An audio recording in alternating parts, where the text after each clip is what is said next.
Have you ever had someone show up in your life 3 times in 2 weeks? Like, the universe is literally screaming at you to pay attention? Well, that's exactly what happened to me.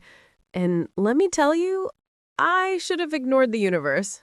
My name is Maya, I'm 25 years old, and this is the story of how I lost everything. My job, my boyfriend, my entire life. Only to find something I never saw coming. But we'll get to that. First, let me take you back to where it all started. Let me paint you a picture of my life before everything changed. Wake up, shower, coffee, train to work, 8 hours at my desk as a marketing specialist, train home, microwave dinner, Netflix, sleep, repeat. That was it. That was my entire existence. My roommate Tasha used to joke that I was like a robot programmed for maximum efficiency and minimum fun. She wasn't wrong. While she was out every weekend meeting new people, trying new restaurants, living her best life, I was home in my pajamas, reorganizing my Maya, you're 25, not 85, she'd say, shaking her head. When's the last time you even went on a date? I'd shrug. Dating felt exhausting. All that small talk, the pressure to be interesting, the inevitable disappointment. Why bother? My sister, Jennifer, who lived all the way in Texas, was even worse. Every phone call was the same lecture. Maya, you need to put yourself out there. You're not going to meet anyone sitting in your apartment eating ramen. I like ramen, I'd reply, and I like my apartment. The truth? I was comfortable. Maybe a little lonely, sure, but comfortable. I'd had a couple of relationships in college, but nothing serious. And sex, let's just say my experience in that department was limited. Like I could count the times on one hand. It just never seemed worth the vulnerability. But here's the thing about comfortable. It's just another word for stuck. It was a random Tuesday morning in March. I was on my usual 7:15 a.m. train, scrolling through work emails, half asleep. Then I felt it. You know that feeling when someone's watching you? I looked up, and there he was, across the train car. Tall, like really tall. Dark skin that seemed to glow under the fluorescent lights. Built like he actually used his gym membership, unlike the rest of us. And he was staring right at me. Not in a creepy way, more like curious. Like he was trying to figure something out. I immediately looked back down at my phone, my heart doing this weird flutter thing. When I glanced up again, he was smiling. Not at me, just smiling. Then his stop came, and he was gone. I told myself I imagined the whole thing. 3 days later, Friday afternoon, I'm at the coffee shop near my office, waiting for my usual order. Medium latte, extra shot, no foam. Medium latte, extra shot, no foam, the barista called out. I reached for my cup at the exact same moment someone else did. Our hands touched, and I looked up. It was him. Train guy. Oh, sorry, We both started at the same time, then laughed awkwardly. I think this one's yours, he said, his voice deeper than I expected. Thanks, I mumbled, grabbing my coffee and practically running out of there. Tasha nearly fell off that couch when I told her that night. Maya, that's fate. The universe is literally hand-delivering you a man, and you ran away. I didn't run. I walked briskly. That's the same thing. Did you at least get his name? No. She threw a pillow at me. You're hopeless. 1 week later, Sunday, I was at the grocery store, the one place I actually ventured to on weekends, debating between regular pasta and whole wheat like it was the most important decision of my life. Regular tastes better. I jumped, nearly dropping both boxes. And there he was, again. Train, coffee shop guy, now grocery store guy, standing next to me in the pasta aisle with a basket full of actual ingredients, not just frozen pizzas like mine. We have to stop meeting like this, he said, and this time his smile was full-on amused. I laughed despite myself. I was here first this time, so technically you're stalking me. Fair point. He extended his hand. I'm Jordan, and before you ask, I'm not actually following you. I just apparently have very similar routines to yours. Maya, I said, shaking his hand. His grip was warm, confident. And yeah, this is getting weird. Weird, or maybe the universe trying to tell us something. My heart did that flutter thing again. We talked for maybe 10 minutes in that aisle. Turns out he was 21, worked as a personal trainer at a gym downtown, and had just moved to the city 6 months ago. He was funny, easy to talk to, and somehow made grocery shopping feel like the most interesting thing in the world. When we parted ways, he said, "You know, 3 times in 2 weeks has to mean something. Can I get your number? Maybe we can meet somewhere on purpose next time." I gave it to him.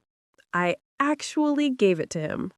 Tasha screamed so loud when I told her that our neighbor banged on the wall. Jordan texted me that same night. "Coffee tomorrow? I promise to let you have your own cup this time."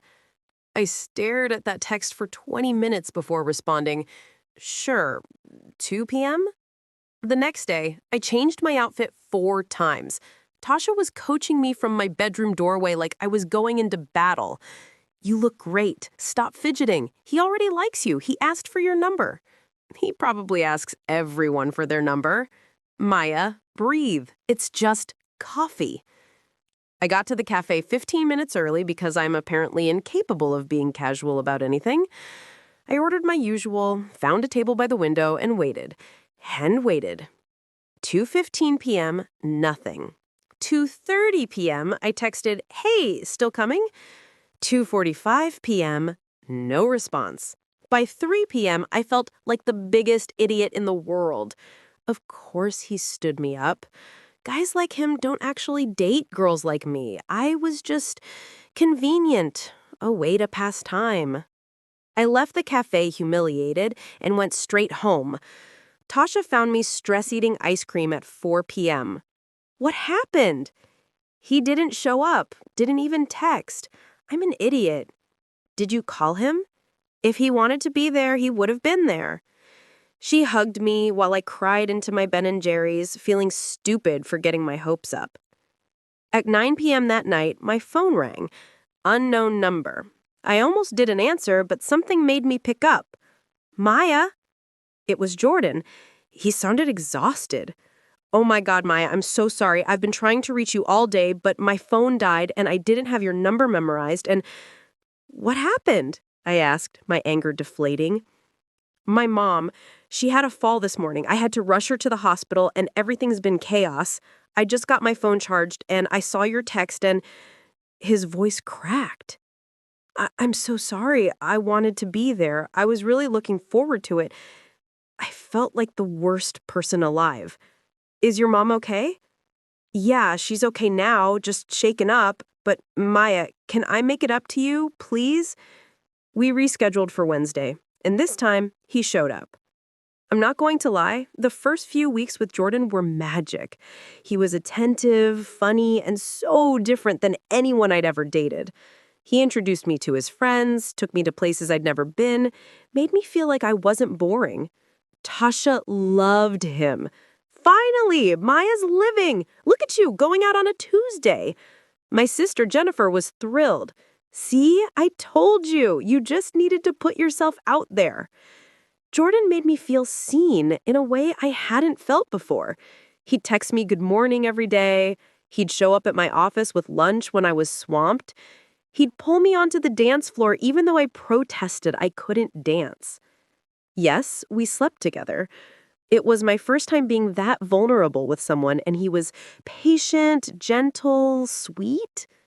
For 2 months, I thought I'd finally figured out this whole relationship thing. Then, things started to shift. It was small at first. Jordan canceling plans last minute. Him being on his phone more when we were together.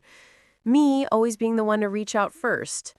Maybe he's just busy, Tasha suggested when I mentioned it. But my gut told me something was off. Then came the age thing. His friends started making comments. Yo, Jordan, you need a fake ID to hang with your girl? One of them joked at a party. I laughed it off, but it stung. Jordan got defensive. They're just messing around, babe. Don't take it seriously. But I could see it bothering him too. The way he'd tense up when people asked how we met, how old I was. One night, we had our first real fight. Do you feel weird that I'm older? I asked. No, why would I? Because you act like it sometimes, like you're embarrassed. I'm not embarrassed, Maya. You're being paranoid. I'm not paranoid, Jordan. You literally introduced me as your friend to that girl at the gym. Because she's a client. I didn't want it to be awkward. We didn't talk for 2 days after that. Around the same time, my job started imploding. I worked for this boutique marketing agency, and we just lost our biggest client.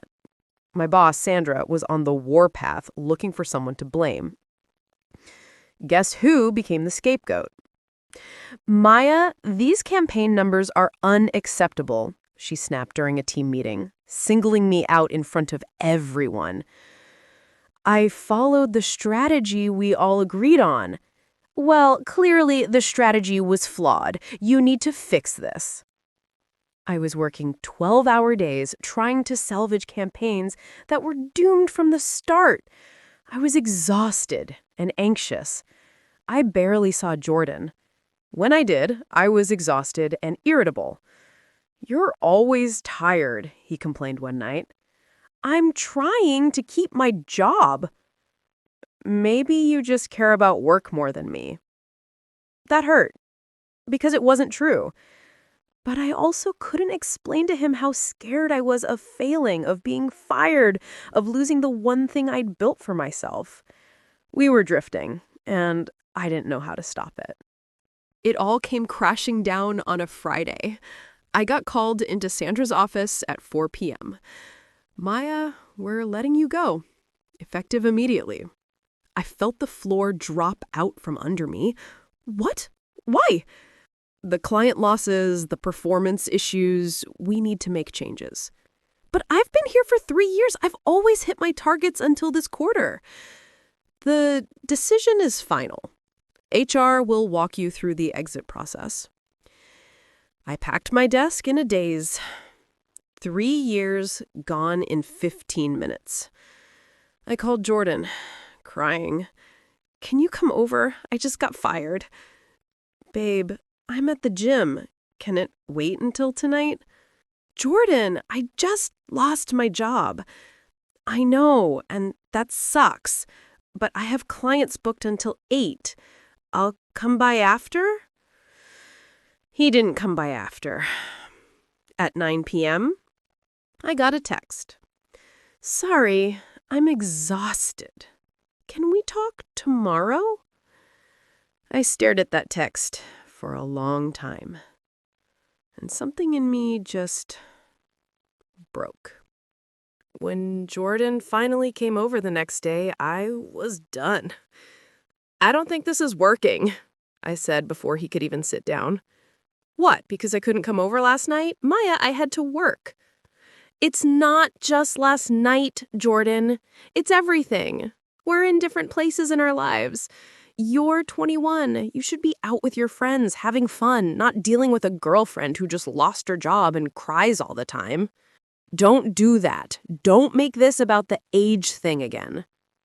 It is about the age thing. And it's about the fact that when I needed you most, you weren't there. And maybe that's not your fault. Maybe I'm asking for too much. But I can't keep doing this. He got angry then. So that's it? You're just giving up? I'm not giving up. I'm letting you go so we can both find what we actually need. He left without another word. Tasha found me on the couch an hour later, staring at the wall. The next month was the darkest period of my life. No job, no boyfriend, no direction. I applied to dozens of positions. Nothing. The market was brutal, and my confidence was shattered. My savings were draining fast. Rent was due. Tasha offered to cover me, but I couldn't let her do that forever. Then came the final blow. Maya, I need to talk to you, Tasha said one evening, looking uncomfortable. My stomach dropped. What? My boyfriend, he wants to move in, and I know the timing is terrible, but this is a one-bedroom, and you need me to move out. I'm so sorry. I can give you 2 months to figure something out. It's fine. I cut her off. It's your apartment. I get it. But inside, I was screaming. That night, I called Jennifer. Come to Austin, she said immediately. Stay with me for a while. Figure things out. You can't keep torturing yourself in that city. I looked around my tiny bedroom, the life I'd built that was now falling apart, and made a decision. Austin was different. Jennifer lived in this bright, sunny house with her husband and their golden retriever. Everything felt lighter there, warmer. No pressure, she said as I settled into their guest room. Take your time, figure out what you want. For the first time in months, I could breathe. I spent a few weeks just existing, walking the dog, helping Jennifer with meal prep, reading books I'd been meaning to read for years. Then, one day, Jennifer said, "What about real estate?" I looked up from my book. What about it? You're good with people when you let yourself be. You understand marketing, and the market here is booming. Why not get your license? I'd never considered it before, but I also didn't have any better ideas. So I enrolled in real estate courses, studied for my license, passed on the first try. 6 months later, I was officially a realtor. Real estate was hard. The first few months, I barely made any sales. Open houses with no visitors, clients who ghosted me. But slowly, I started to figure it out. A year in, I was actually making decent money. Jennifer was proud. See? I knew you could do this. I even started dating again. Nothing serious. I was okay. Not happy, not sad, just okay. And then I met him. It was a random Thursday afternoon. I was showing a luxury property in Westlake Hills, a gorgeous modern house with floor-to-ceiling windows and a view that could stop your heart. I was setting up for the showing when I heard footsteps behind me. Hello? I'm here for the 2 o'clock showing. I turned around, and my breath caught.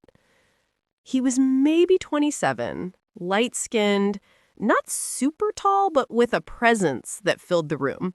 Tailored suit, expensive watch, the kind of confidence that comes from success. And he was looking at me like I was the most interesting thing in the house. Hi, I managed. I'm Maya. I'll be showing you the property today. Marcus, he said, shaking my hand. His grip was firm, professional. Nice to meet you, Maya. As I walked him through the house, I couldn't help but notice how he moved, like he owned every space he entered. He asked smart questions about the property, the neighborhood, investment potential. So, what do you do, Marcus? I asked as we stood on the balcony overlooking the hills. I'm in tech. Software development. Just sold my startup, actually. Looking for a place to settle down. My eyes widened. Just sold your startup? Congratulations! He smiled, and it was the kind of smile that made you want to know more. Thanks. It's been a journey. But I'm ready for the next chapter, you know? New house, new beginnings. Something about the way he said it resonated with me.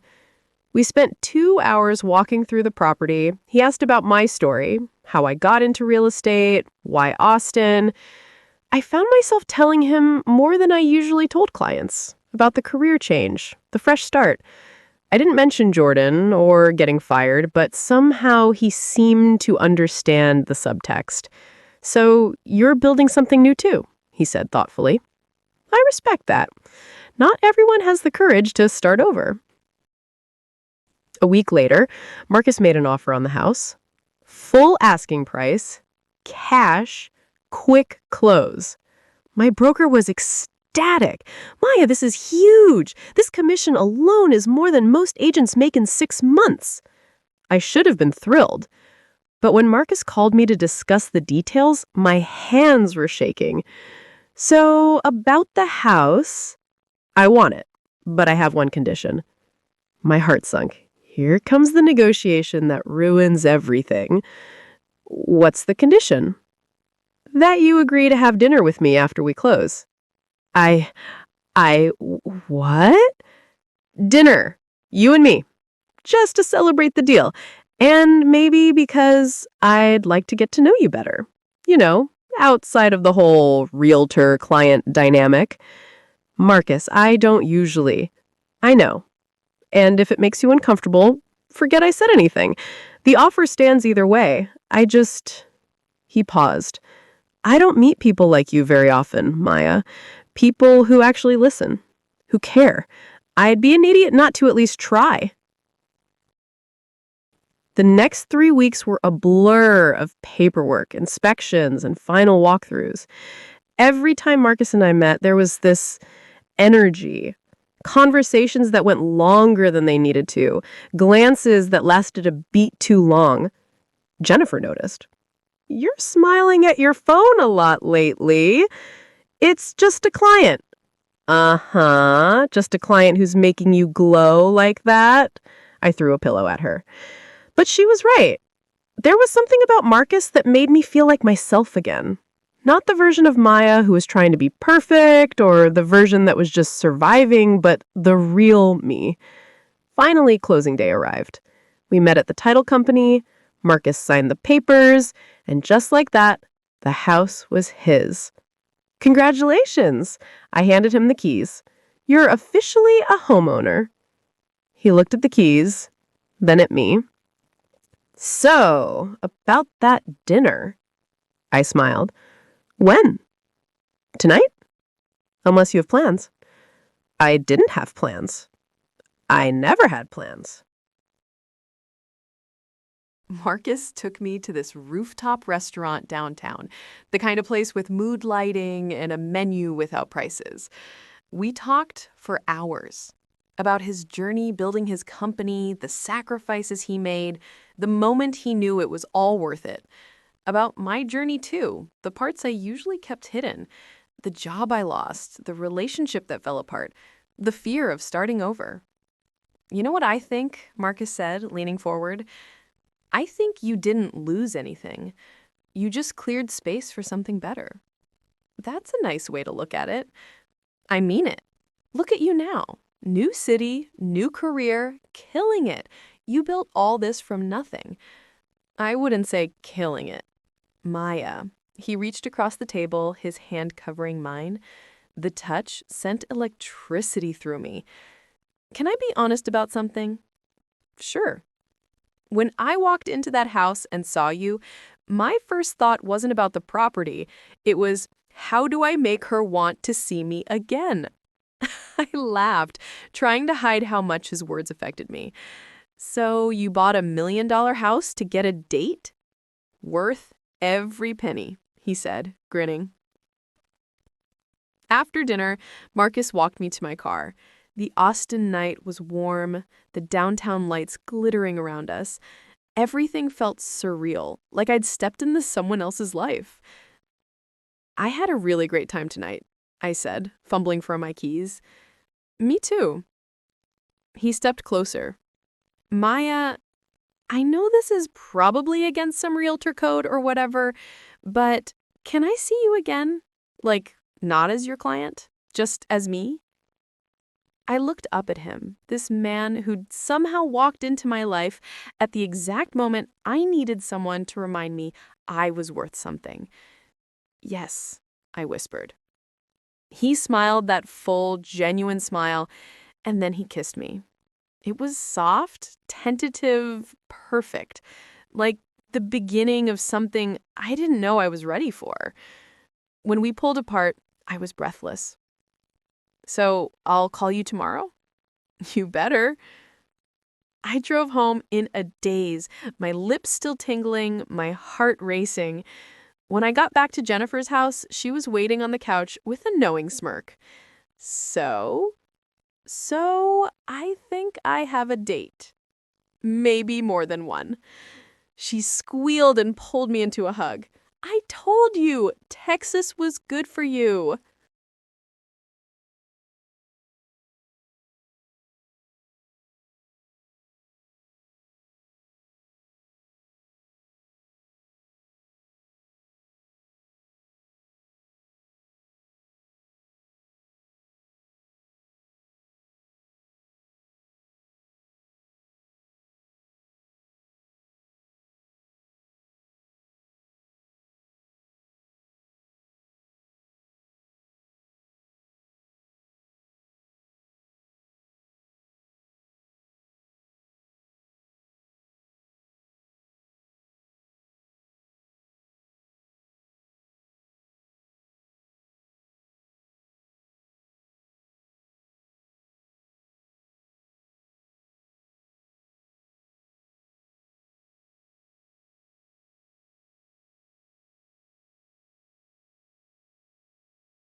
That was 3 days ago.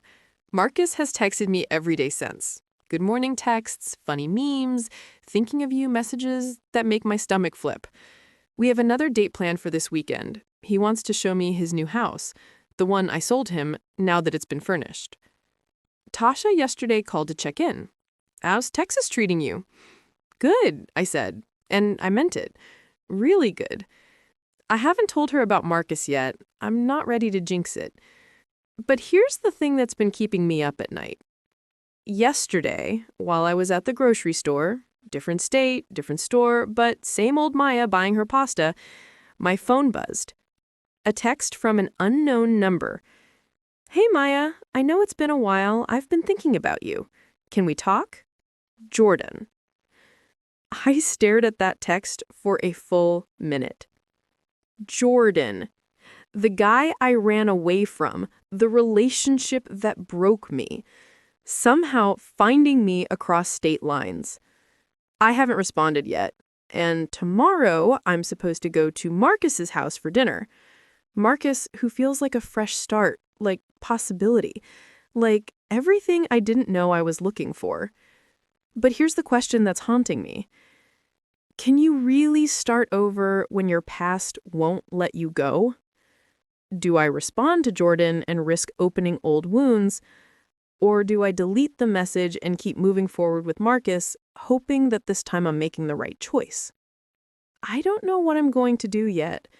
Part of me wants to ignore Jordan completely. He had his chance and he blew it. But another part of me wonders, what if he's changed? What if he's grown up? What if the universe is giving us another chance, just like it did when we kept running into each other?